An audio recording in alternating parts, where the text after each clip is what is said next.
सुनेत्रा वहिनी आपल्यासोबत काही काय भावना आहेत? खरं तर आपण दरवर्षी या वारीमध्ये सहभागी होता, मात्र या आजच्या क्षणी सहभाग घेतल्यानंतर काय वाटतं तुम्हाला? खरं तर अशा प्रसंगी सहभाग घेताना मला मनापासून आनंद नेहमीच होत आलेला आहे. आज आपण बघतो की सगळे वारकरी महाराष्ट्राच्या कानाकोपऱ्यातून इथे येत आहेत.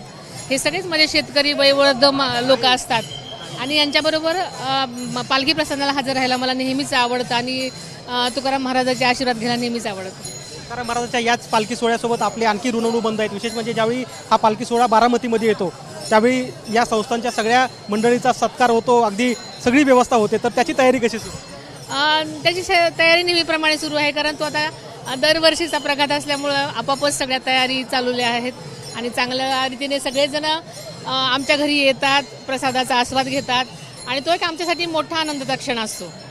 काय काय मागितलं असतं तुकाराम महाराजांच्या? तुकाराम महाराजांना पांडुरंगांना हेच मागणं साकडं घातलेलं आहे की माझा शेतकरी सर्वार्थाने सुखी होऊ दे, त्याला हवा तसा पाऊस पडू दे, ओला दुष्काळ न पडू दे आणि सगळ्यांना सुखी ठेव, अशी मी मागणं मागितलेलं आहे. थँक्यू.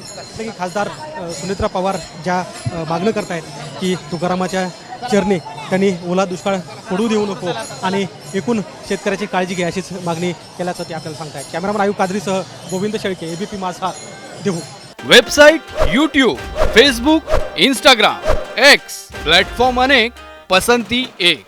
सोशल मीडियाचा राजा ABP माझा.